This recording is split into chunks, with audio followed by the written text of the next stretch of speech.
자, 오늘의 말씀의 제목은 말씀은 폐하여지지 않았다 라고는 제목입니다. 우리가 지난 시간에 사도 바울이 자기 민족에 대한 사도 바울의 마음이 어떠한 건가 하는 것을 살펴봤습니다. 여러분도 민족 생각하고 나라를 생각하면 뭔가 마음을 가지고 계시죠. 동족에 대한. 그는 큰 근심과 그치지 않는 마음의 고통이 있었는데 다른 게 아니라 골육과 친척, 골친이라고 줄이면 그렇게 되더라고요. 골친을 위한 것이었습니다. 근데 어느 정도 원하냐면 내가 저주를 받아서 그리스도에게 끊어질지라도 원하는 바로다. 이거 굉장히 센 말이거든. 그만큼 내 동족이 구원받기를 원했습니다.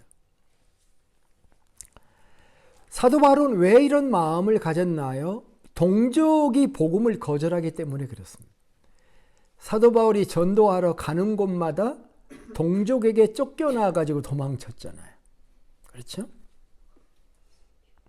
바울의 입장에서는 이것이 참 답답하고 고통스러운 일이었어요. 이방인들은 예수님을 영접하는데 내 동족은 거절한다 이 말이야. 유대인의 불신과 복음에 대한 거절이라는 이런 상황이 계속 반복되니까 사도 바울의 마음속에서 한 가지 어떤 생각이 떠오르게 돼요. 그게 뭐냐면 하나님의 말씀이 폐해진 건가? 내 민족에 대한 하나님의 약속이 참 많은데 그게 폐해진 것이 아닌가 하는 두려움이 생기게 되었다. 그러면 하나님은 아브라함 때로부터 참 많은 말씀을 해오셨어요. 아브라함이 BC 2000년이니까 예수님이 1세기잖아요. 그러니까 2000년 전부터 하나님은 자기 백성들과 교제를 나누시고 수많은 말씀들을 나누셨잖아요.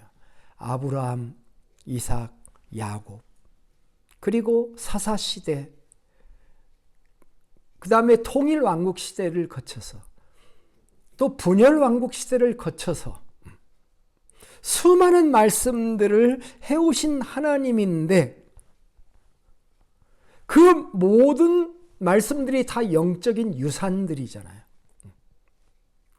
inheritance, spiritual inheritance, 영적 유산들이 엄청난데 그 말씀들이 이루어지지 않을 건가 하는 두려움이 사도 바울의 마음속에 당연히 생겨나게 돼요.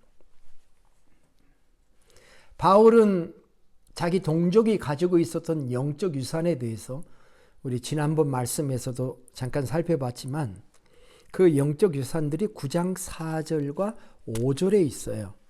여러분 보시면 이렇게 되어 있습니다. 그들은 이스라엘 사람이라 그들에게는 양자됨과 영광과 언약들과 율법을 세우신 것과 예배와 약속들이 있고 조상들도 그들의 것이요 육신으로 하면 그리스도가 그들에게서 나셨나니 그는 만물 위에 계셔서 세세에 찬양을 받으실 하나님이시니라. 아멘. 그렇게 돼 있죠. 정리에 따라 다르겠지만 7가지 정도의 유산을 말하고 있는 것 같습니다. 여러분은 부모님에게 어떤 유산을 받으셨습니까? 저는 우리 부모님에게 받은 영적 유산들이 있습니다. 물질적 유산들은 별로 없었습니다. 이스라엘 백성들이 바울이 생각하기를 이스라엘 백성들이 가지고 있는 영적 유산들이 엄청나다 지금 그 얘기를 하고 있습니다. 그 내용들을 우리가 살펴보면은 첫 번째는 양자됨이라는 유산입니다. 양자되었다. 이것은 쉽게 얘기하면 하나님의 자녀들이 되었다. 우리 민족이 하나님의 백성이 되었다. 그런 뜻입니다. 어디서 이게 등장하냐면요. 처음 이런 컨셉이 나오는 게 출애굽기 4장에 보면은 하나님께서 모세를 바로에게 보내잖아요. 바로에게 보내가지고 이렇게 말해라 하고 말을 주셔요. 근데 그 말이 뭐냐면 이렇게 얘기해라. 이스라엘은 내 장자라. 내 아들, 내 장자라. 내가 내게 이르기를 내 아들을 보내주어 나를 섬기게 하라. 내가 보내주기를 거절하니 내가 네 아들 내 장자를 죽이리라. 무서운 말씀을 하고 있어요. 근데 여기서 우리가 볼 수 있는 것은 하나님이 자기 백성을 뭐라고 얘기하냐면 아들이라고 얘기하는 거예요. 근데 아들도 장자라고 얘기해요. 그러니까 이 컨셉 속에 뭐가 들어있습니까? 이스라엘 장자라고 얘기하면 앞으로 예수 믿을 사람들은 그 장자 다음의 자녀도 될 수 있다는 것을 우리가 예상해 볼 수 있죠. 하나님이 이렇게 얘기했어요. 하나님이 이스라엘 백성들을 하나님의 백성, 하나님의 자녀로 여겼다라고 하는 말씀이 아니겠습니까?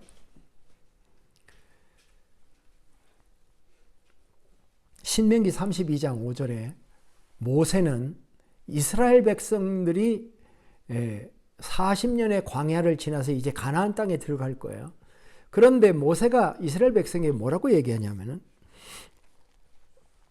그들이 여호와를 향하여 악을 행하니 하나님의 자녀가 아니요 흠이 있고 삐뚤어진 세대로다. 무슨 말을 하고 있냐면은 하나님의 백성 중에 불순종하는 사람들이 있다는 거예요.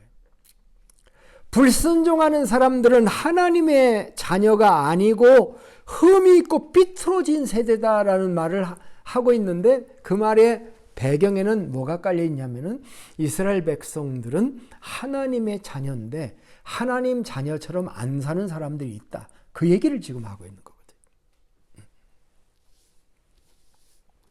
여러분,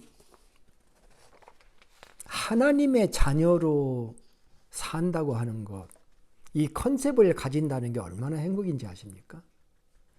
여러분 거울을 보면서 아침에 거울 보고 오셨죠? 주름살만 보면 안 됩니다. 거울을 보시면서 나는 하나님의 자녀다 라는 그런 생각을 하셨습니까? 사도 바울은 구약의 선민 개념을 양자론으로 발전시켜요. 양자라는 것은 아시죠? 로마 시대에 아들이 없으면 다른 집 아들을 갖다가 입양합니다. 어답션. 지금도 양자가 일어나지 않습니까? 그런데 그 양자에게 모든 권한이 갑니다. 아들이 없는 집안에 양자를 들여보세요. 모든 권한과 자격을 줍니다. 이스라엘 백성들이 어떻게 보면 하나님의 자녀가 된 것은 그들의 행위가 위대해서가 아닙니다. 하나님의 은혜로 그들을 어답션 하셨기 때문에 그렇습니다. 영적 유산 중에 내가 하나님의 자녀다. 나는 하나님의 아들이요 딸이다. 라고 하는 이 믿음을 가지고 사는 것이 얼마나 놀라운 축복인지 아십니까? 두 번째는 영광을 얘기했습니다. 영광이라는 단어는요, 빛이라는 뜻입니다. 빛. 근데 캄캄한 밤에 빛이 잠깐 비쳤을 때 어떤 물체를 우리가 보죠.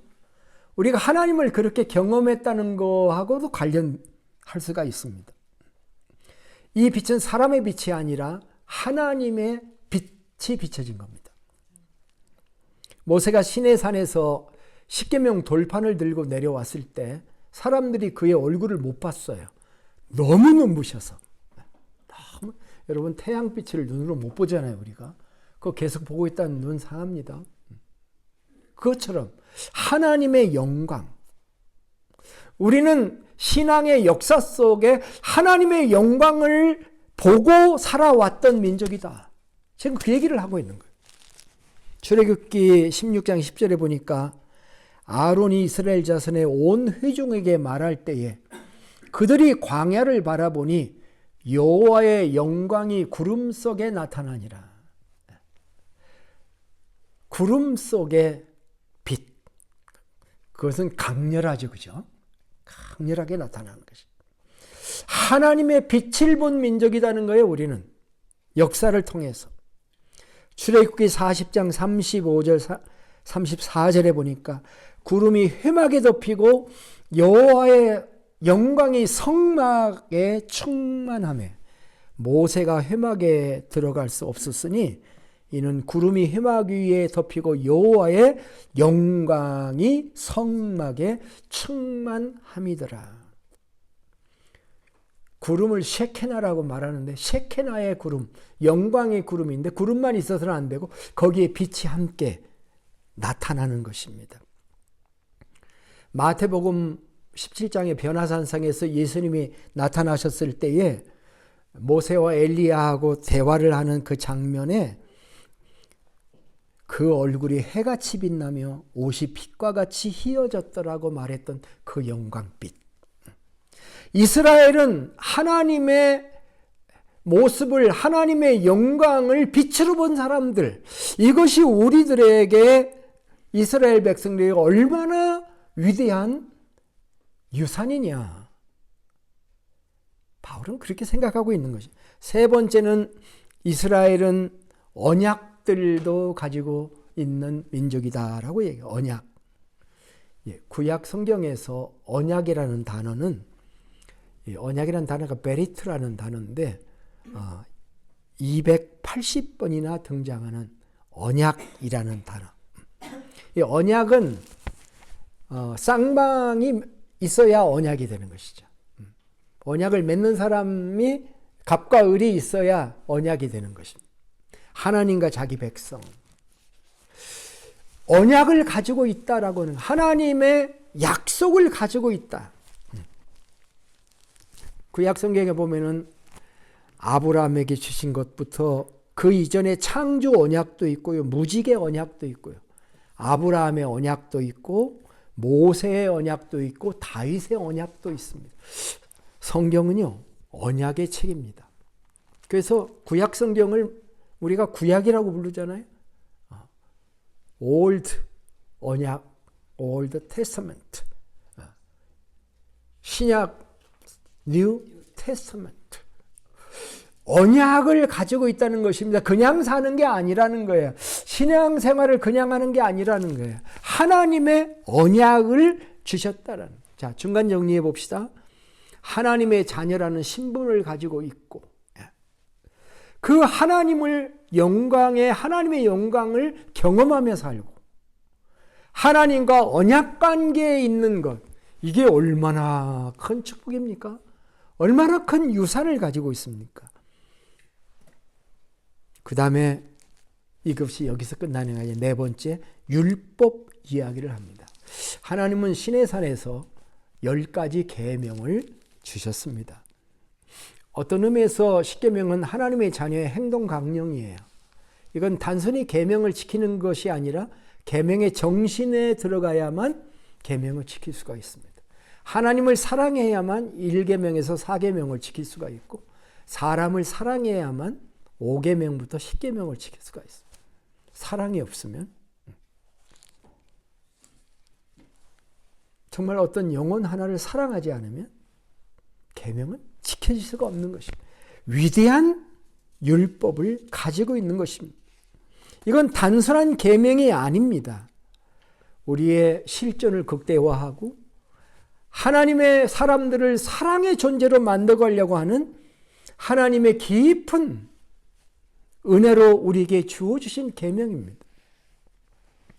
다신교라고 하는 것이 지배하는 세대 속에서 유일한 한 분 하나님을 예배하고 살아가게 하는 이 십계명은 인류 역사의 가장 위대한 마그나칼타, 대헌장과 같은 것이 십계명이죠. 그래서 그 하나님의 약속이 앞에 약속했다고 하는데 그 약속이 율법에서 구체화되었던 것입니다. 그래서 그 약속이 지키면 축복이고 지키지 않으면 저주도 될 수 있는 그런 구체적인 율법, 법을 가지고 있다고 하는 것이 얼마나 큰 유산이냐라고 하는 것이. 여러분은 지금까지 얘기한 것들을 유산으로 여기십니까? 여기셔야 됩니다. 그 다음에 바울이 다섯 번째로 얘기한 것은 예배입니다. 우리는 예배라는 위대한 그런 그 툴을 가지고 있다는 것입니다. 예배는 하나님과 그분의 백성들 가운데서 나누어주는 만남이요, 교제요, 교감입니다. 예배를 통해 인간은 하나님을 만나게 되고 하나님의 사랑을 받게 됩니다. 성경은 예배의 책입니다. 창세기가 성경의 첫 번째 책인데 창세기에도 예배가 여러 번 등장합니다. 예배라는 단어가 없어도 여호와의 이름을 불렀다라고 하는 말 속에 예배가 담겨져 있습니다. 그래서 요즘 그 새번역이나 공동번역 같은 것을 보면은 여호와의 이름을 불렀다라는 그 부분을 여호와를 예배했다라고 번역을 합니다. 창세기 4장 26절, 13장 4절, 21장 33절에 그런 표현이 나오는데 그게 다 예배입니다. 그래서 21장 33절을 예를 들어서 하나 읽으면 아브라함은 브엘세바에 에셀 나무를 심고 거기에서 영생하시는 주 하나님의 이름을 부르며 예배를 드렸고, 그렇게 표현하는 게 너무 자연스럽고 완벽한 예배에 대한 묘사이죠. 그리고 예배라는 단어가 실제로 창세기에 등장하는 것은 22장 5절입니다. 자기 아들을 제물로 바친 게 22장 사건이잖아요. 그때 제물로 드리기 전에 산에 올라가면서 아브라함이 종들에게 이렇게 얘기해요. 아브라함이 종들에게 이르되 너희는 나와 함께 여기서 기다리라. 나와 함께가 아니라 나귀와 함께. 성경을 바꾸네요, 제가. 너희는 나귀와 함께 여기서 기다리라. 내가 아이와 함께 저기 가서 예배하고 우리가 너희에게로 돌아오리라. 예배라는 단어를 썼어. 이 예배라는 단어는 히브리어 샤하라는 단어인데요. 엎드리다, 경배하다, 몸을 굽히다는 뜻을 가지고 있습니다. 가장 가치 있는 것, 아마 아브라함에게 가장 가치 있던 건 돈이 아니라 100세에 얻은 자기 아들이겠죠. 자기 아들을 바쳐서 예배하는 그런 컨셉을 우리에게 보여주고 있는 거죠. 그래서 그는 하나님께 예배드렸다라고 하는 것입니다. 우리는 성경에 수많은 예배 전통을 가지고 있습니다. 아브라함부터 시작해서 그 다음에 여섯 번째 약속들이라는 말을 하고 있습니다. 자, 앞에 언약들이라고 했습니다. 언약과 약속의 차이는 무엇인가? 언약은요, 쌍방이라고 했죠. 네. 그런데 약속은 뭐냐면, 물론 여기도 쌍방의 당사자는 있습니다만은, 내가 이렇게 하면 이렇게 한다는 전제가 없는 일방적인 하나님의 통보가 약속이라고 표현하고 있고, 쌍방의 조건이 달려 있으면은 그건 언약이라고 표현할 수 있는 건데요. 하나님의 약속들이 있다라고 지금 여기서 얘기를 하고 있는 겁니다. 예를 들면 창세기 12장 1절로부터 3절은요. 아브라함에게 하나님께서 나타나셔서 처음에 부르는 장면이잖아요. 아브라함에게 여호와께서 이르시되 너는 너의 고향 친척과 아비의 집을 떠나 내가 내게 보여줄 땅으로 가라. 내가 너로 큰 민족을 이루고 내게 복을 주어 내 이름을 창대하게 하리니 너는 복이 될지라. 너를 축복하는 자에게는 내가 복을 내리고 너를 저주하는 자에게는 내가 저주하리니 땅의 모든 족속이 너로 말미암아 복을 얻을 것이니라. 이거요, 일방적인 약속이에요. 네가 어떻게 하면 주겠다, 그게 아니에요. 히브리서 11장 17절에 보면은 이 아브라함을 약속을 받은 자라고 얘기를 해요. 아브라함은 시험을 받을 때에 믿음으로 이삭을 드렸으니 그는 약속들을 받은 자로 돼 그 외아들을 드렸느니라. 약속을 받았다. 우리는요, 약속을 받은 자들입니다. 아멘. 우리는 약속을 받은 자들이에요. 히브리서 6장 12절에 믿음과 오래 참음으로 말미암아 약속들을 기업으로 받은 자들을 본받으라. 그런 말씀을 우리에게 해주고 있는 것입니다. 로마서 15장 8, 9절에도 예수님이 오신 이유가 조상들에게 주신 약속들을 견고하게 하시고 하나님께 영광을 돌리려 하심이라. 그렇게 말씀하고 있습니다. 우리는 언약만 가지고 있는 사람들이 아니라 약속도 가지고 있는 사람들이다. 그 다음에 7번째 마지막으로 사도 바울은 이스라엘 민족을 생각하면서 그들은 조상들도 가지고 있고 그 조상 중에 그리스도가 계셨다. 그 말을 하고 있습니다. 조상이라고 하는 것은요, 만질 수가 있는 존재입니다. 죽어서 우리가 못 만지지 실체잖아요. 없었던 게 아니잖아요. 근데 여러분이 10대 조를 안 만져봤어도 10대 조가 실체 인물인 것을 믿는 것처럼 조상들, 그 조상에서 그리스도가 나셨다.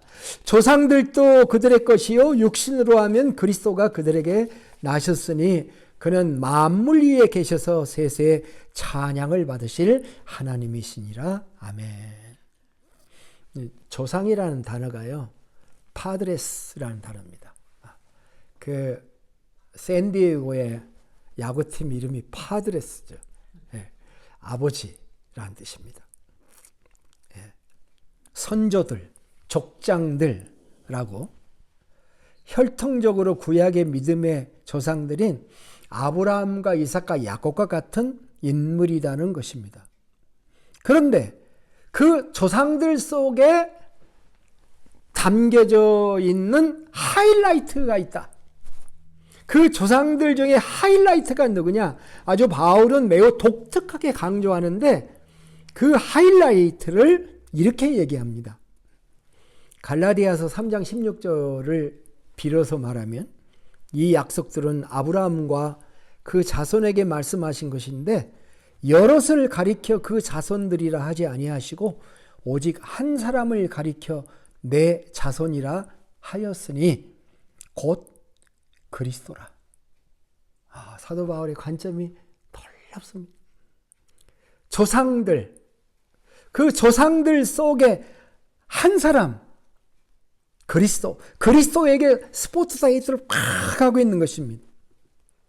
메시아가 오시는 것은 조건적 약속입니까? 무조건적인 약속입니까? 메시아가 오시는 것은 하나님께서 보내주시는 겁니다. 죄의 유무와 상관없이. 아니, 어쩌면 죄가 더 관영할 때 하나님의 메시아를 보내시는 거 아니시겠습니까? 이런 약속이 이스라엘에 있다는 것은 얼마나 특권입니까? 자, 이스라엘이 가지고 있는 영적 유산을 다시 정리해 보겠습니다. 그 6가지를 생각해 보여요.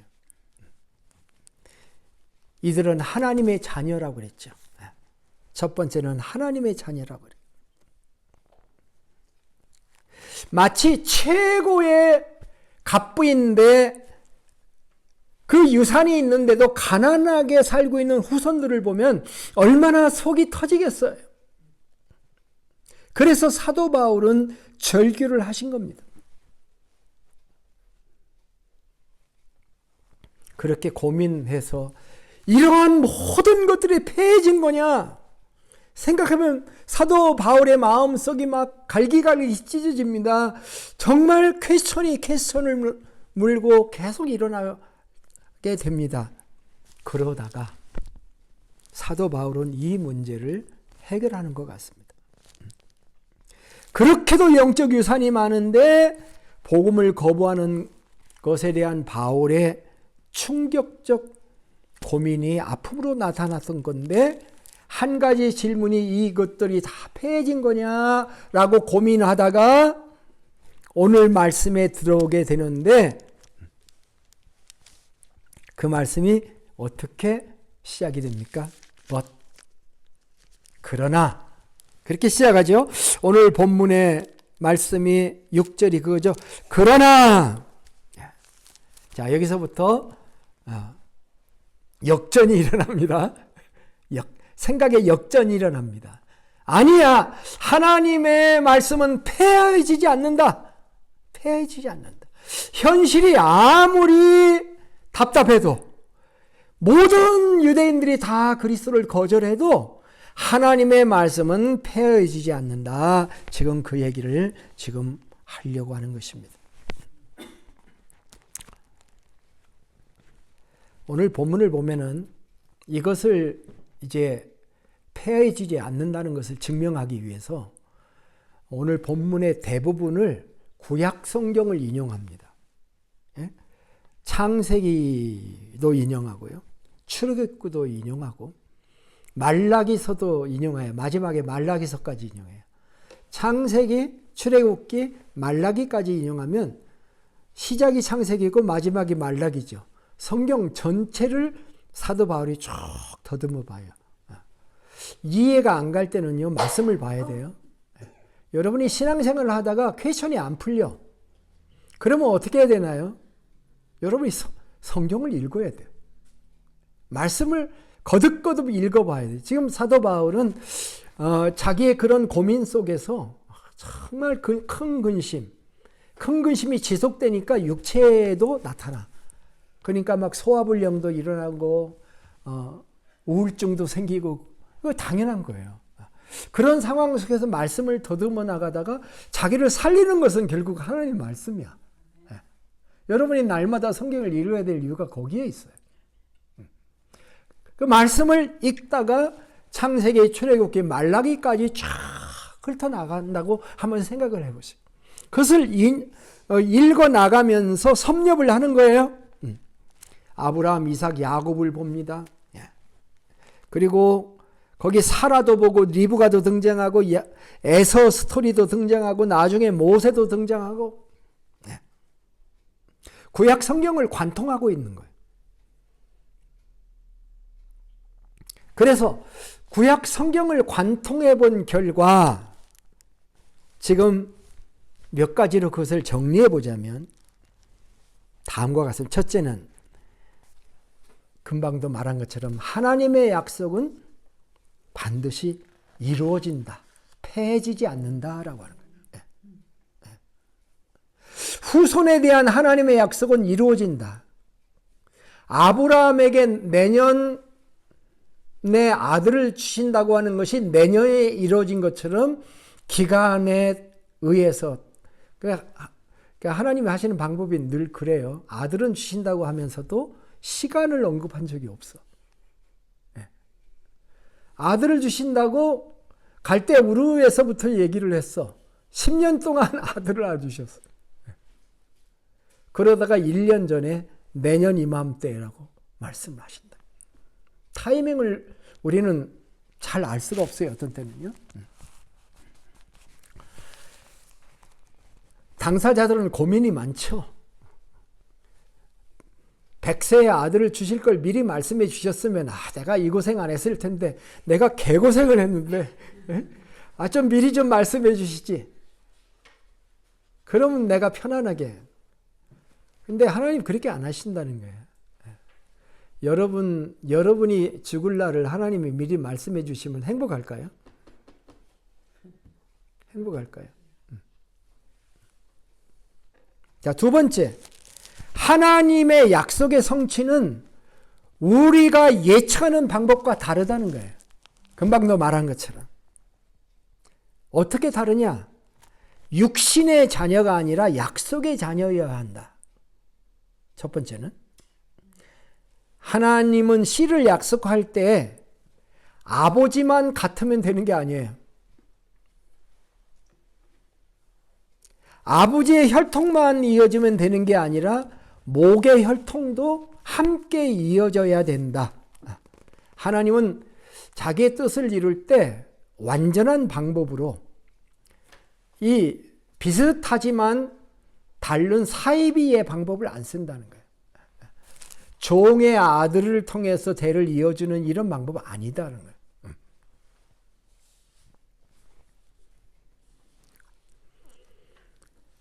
육신의 자녀가 하갈을 얘기하는 거예요. 하갈을 통한 육신의 자녀가 아니라 사라를 통한 약속의 자녀여야 된다 그러면. 두 번째는 인간의 선악에 관계없는 하나님의 선택에 의해서 하나님의 뜻은 이루어진다. 인간의 선악과 상관이 없다. 하나님의 선택에 의해서. 이게 오늘 10절부터 13절의 말씀이에요.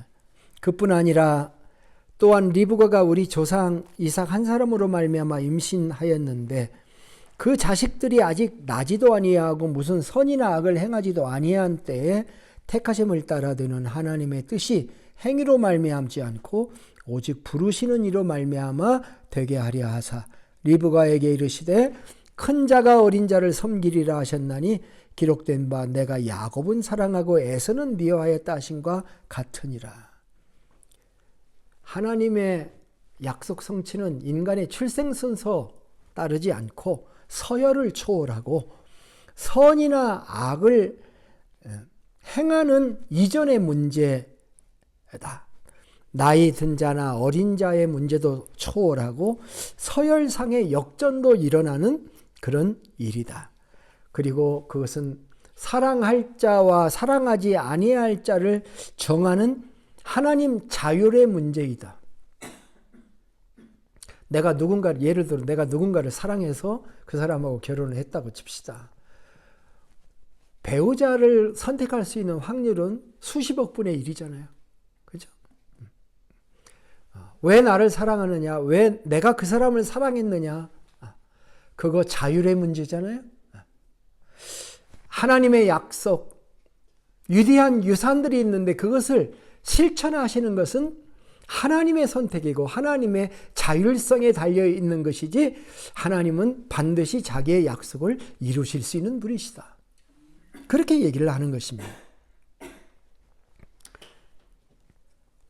그 다음에 마지막으로 이 세 번째가 중요한데요.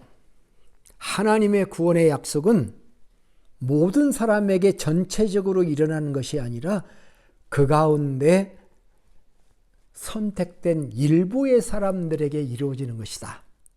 이 점이 오늘 말씀의 핵심인 것 같습니다.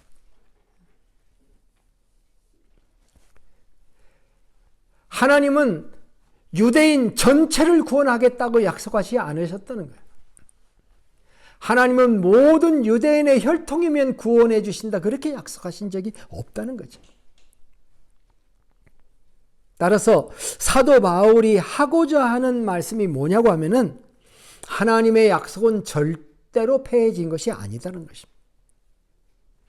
우리가 예상할 수 없는 방법으로 성취되는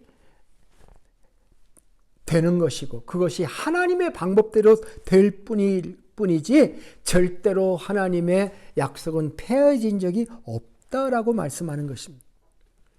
그는 어떻게 이 사실을 깨달았을까요? 아까도 말씀한 것처럼 하나님의 말씀의 디테일을 보았기 때문에 그렇습니다. 여러분, 말씀을 디테일하게 봐야 됩니다. 대충 말씀을 보면 다 이해하는 것 같아요. 그러나 디테일하게 말씀을 볼 때 거기에 정말 깊은 진리가 있는 거예요. 나의 인식 방법으로 성경을 봐서는 안 돼요. 하나님의 방법대로 성경을 봐야 되는 것입니다.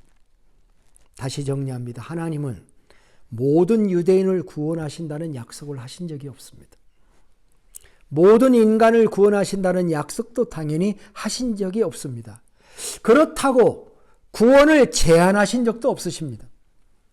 우리가 창세기를 읽어보면 하나님은 하갈도 귀중히 여기시고 그래서 하갈에게 나타나셔서 위로하시고 돌아가라고도 말씀하잖아요. 하나님은 이스마엘에게도 관심을 가지고 계십니다. 우리가 창세기를 제대로 읽으면 오늘날 중동 전쟁을 볼 때 이스마엘과 이삭의 전쟁이라고 볼 때 하나님은 이스마엘도 관심이 있으셔요. 이스마엘 계열은 다 죽일 사람들이라고 여러분 보십니까? 이스라엘 사람이면 무조건 다 살아야 되는 사람이라고 하나님은 그렇게 말씀하신 적이 없으셔요. 하나님을 무자비한 분으로 보는 것은 하나님의 디테일을 이해하지 못한 것입니다. 인간의 눈으로 하나님을 판단하는 것은 하나님을 제한하는 것이고 불경이며 불신의 극치를 가지고 있는 것이다. 오늘 결론은 이것입니다. 하나님의 말씀은 폐해지지 않는다는 것입니다.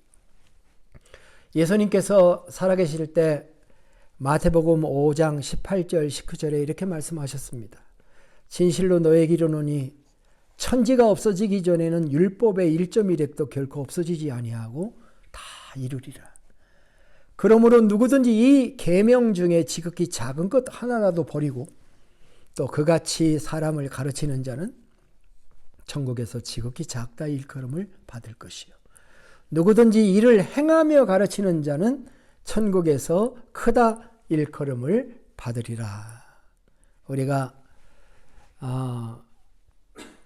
지난 시간까지 암송했던 민수기 23장 19절 기억하시죠? 하나님은 사람이 아니시니 거짓말을 하지 않으시고 인생이 아니시니 후회가 없으시도다. 어찌 그 말씀하신 바를 행하지 않으시며 하신 말씀을 실행치 않으시랴. 기도하겠습니다. 하나님, 구원의 역사를 통해서 우리에게 주어진 이스라엘이 가졌던 아름다운 영적 유산도 우리가 가지고 있다고 하는 사실에 인해서 감사를 드립니다. 우리로 하여금 자기중심의 구원관에서 벗어나 하나님을 깊고 넓게 하나님의 구원 계획을 받아들임으로 인해 하나님의 약속들을 붙잡게 해 주시옵소서. 우리에게도 있는 양자됨과 영광과 언약과 율법과 예배와 약속과 족장들 그리고 그리스도가 있는 것을 참으로 감사드리며 이 모든 영적 유산들을 우리가 누리며 찬송하며 살게 하시고 이 모든 것들이 하나도 남김없이 하나님의 방법으로 이루어질 날이 우리에게 온다고 하는 사실을 추호도 의심하지 않고 우리가 가진 유산들을 잘 지키고 간직하고 누리는 삶을 살 수 있도록 인도해 주시옵소서. 존귀하신 예수님의 이름으로 기도드립니다. 아멘.